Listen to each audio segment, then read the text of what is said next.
we see the story of Jesus going to the cross, and everything seems to kind of be hand in hand. And then there's this one character that seems to interrupt the narrative. His name's Barabbas. We don't even know much about him except that he's a murderer, a leader of an insurrection, a rebel. And why he's even mentioned, sometimes I'm not so sure. It's like, what? This is about Jesus going to the cross. So in this moment, Pilate thinks, I hold the destinies of these two men in my hand. I know the Jews have a tradition that on a holy day, I will release one of the prisoners on death row. Pilate stands on this audacious stage, who now presents Jesus, Son of the living God, versus Barabbas, the thug and rebel. He says, all right, who do you want? This is blasphemy. This has gone too far. There's no comparison. This is a rightful prisoner, a man who should be on death row. He's a rebel against Rome. He leads a rebellion. He murders people. He's a bad man. He's a thug and he's a crook. He deserves the chains and he deserves the crucifixion. Jesus, what has he done but heal, restore, deliver, set free, open blind eyes, open deaf ears, heal the lame and the leper? What has Jesus done? Who do you want? We want Barabbas. Yeah, give us Barabbas.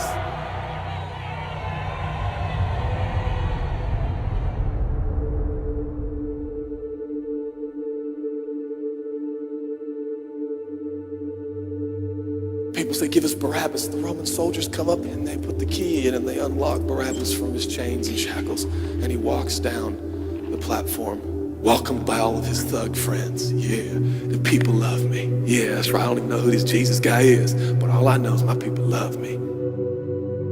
There seems to be no conscience in Barabbas. There's no record of him turning to Jesus and saying, I owe you everything now, for you have set me free. No, I don't see any of that in Barabbas. And God knew that.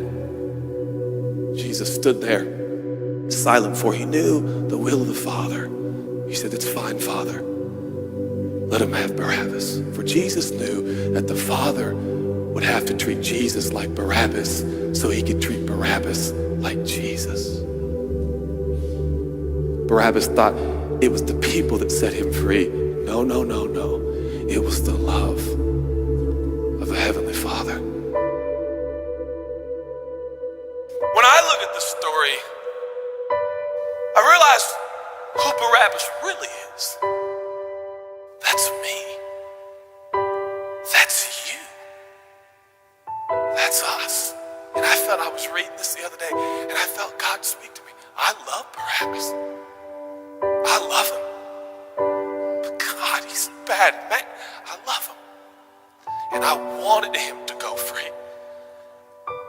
Didn't you know that he probably would have never acknowledged the free gift? Yeah, but I love Barabbas.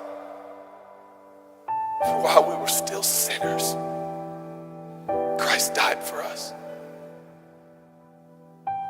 God sent his son for Barabbas, even the one he knew would walk away from Jesus and his free gift and never come back.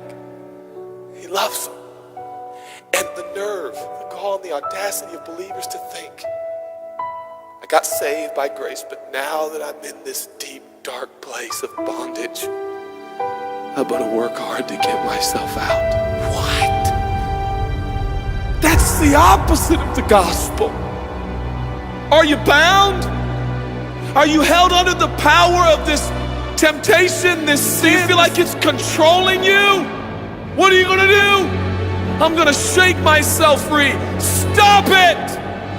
No, you won't! You're no match for the powers of hell and the urges of sin. You will not overcome it, and you will never overcome it. You'll just be another statistic. There's no answer within yourself. Your own marriage, your own goodness, your own discipline, your own devotion will not save your marriage and will not save your kids. There's only one. And he's the one that took your place. He's the one that stood silently on the platform with Pilate and said, yes, let him have Barabbas. Take me. How many times have I stood on that platform with Pilate and Jesus, and I'm the Barabbas, and they start to take my chains off, and I say, no, no, I deserve this. I deserve the guilt. I deserve the shame. I deserve the consequence. I deserve it. Jesus seems to look at me and say, no, son, let me have it. Let me have your sin. Let me have your pain. No, God, I did it to myself. I deserve it. My marriage won't make it. This is what I deserve. I deserve divorce. I deserve poverty. I deserve sickness. I deserve it all. No!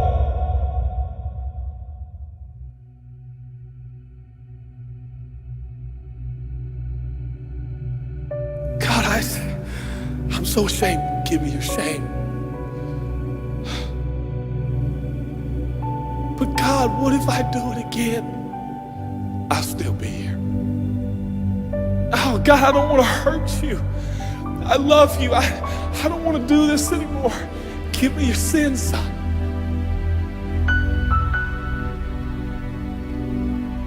This is all we got. It's all I got. It's all you got.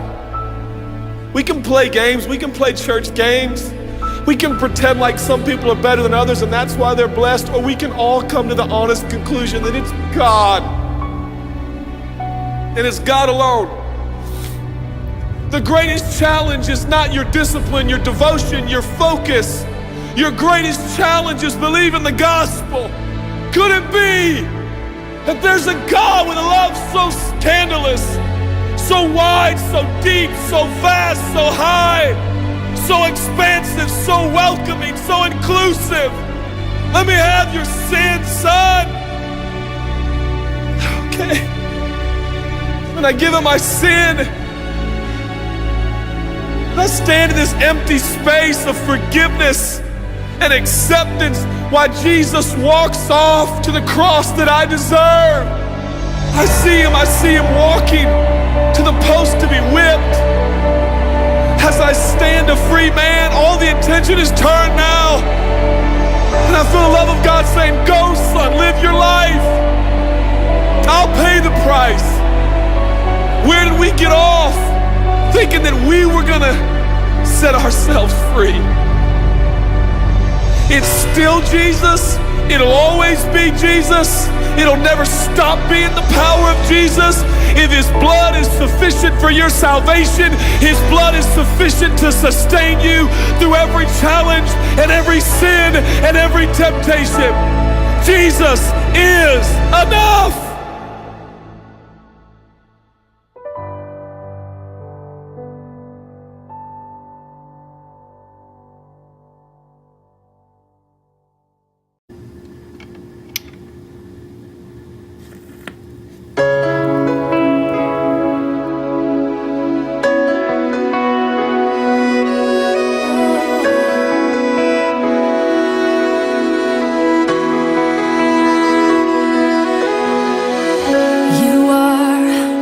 Than I'll ever need. Yours is the truth that frees, giving me eyes to see your sacrifice.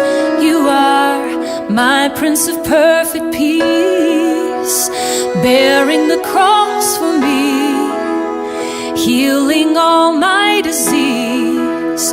When you gave your life, but the grave is empty now. Yes, I am believing, for I have heard the sound of your blood speak.